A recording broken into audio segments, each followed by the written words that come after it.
Мен bir азыр коомчулукта талкуу болуп аткан маанилүү маселени бүгүн айтпасак болбойт. Анткени өзүңүздөр билесиздер, мына корона кризис башталгандан бери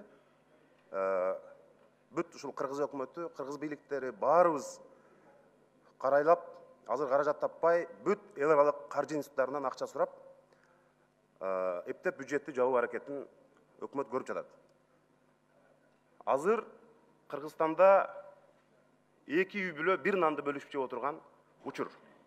Ошол эле убакта бизде азыр коррупцияга каршы күрөштү мындай башкы уран катары колдонуп жүрөбүз. Мен бир маселеге көңүлүңүздөрдү бургум келет. Ошондой эле күч органдарына, президенттин, өкмөттүн өкүлдөрүнө, фракция жетекчилерине дагы көңүлүм бургум келет.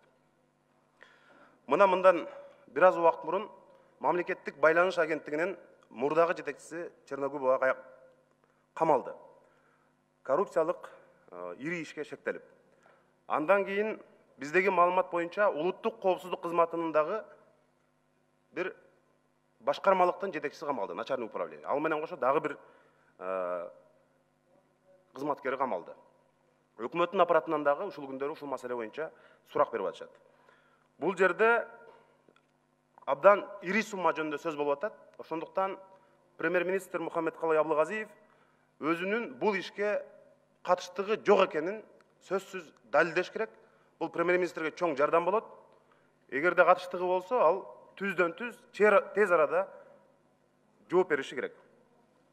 Буга чейин билесиңер, мына Ала ТВ деген болгон, ал жакында 200 мегагерц өзүнүн жыштыгы менен кошо Билайнга сатылган.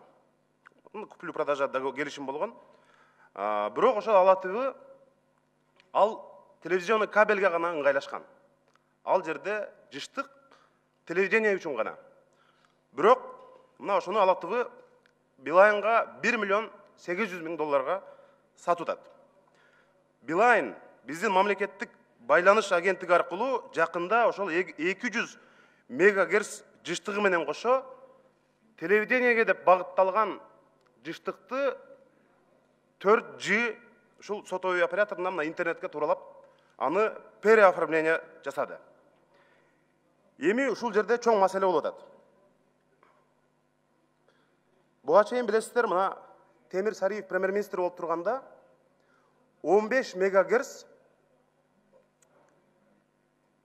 1 миллиард 500 миң сомго сатылган. Долларга айлантканда бир 25 миллион долларга сатылган. Аукцион менен, конкурс менен. Бул жерде азыркы премьер-министрдин тушунда 200 мегагерц 700 сомго кетип атат. 200 мегагерц. 15 мегагерц 25 миллион долларга сатылып атат. 200 мегагерц бекер кетип атат. Мына менде азыр мамлекеттик жана комитеттин байланыш боюнча каты турат. Жашыруун каты. Ошол убакта өкмөткө жазып атат. Бул келишим переоформление мамлекеттик кызыкчылыкка каршы келет. Бул жерде бюджетке миллиарддаган акча зыян келет. Биз бул 200 мегагерцтен бюджеттин чоң кемтигин толтурсак болот. Ошон үчүн биз мындай кадамга барбашыбыз керек деп, мына ушундай бил убагында мына ДСП кат менен берип атат. Бирок ошого карабастан, мыйзамды бузуп, эч кандай аукцион кылбай, конкурс кылбай туруп, булар мына казакстандык компанияга өткөрүп берип атышат. Бул жерде абдан чоң мындай маселе турат. Ага чейин ошондой эле дагы бир лицензияны башка сотовый операторлорго булар мына 900 миллион долларлык дерлик.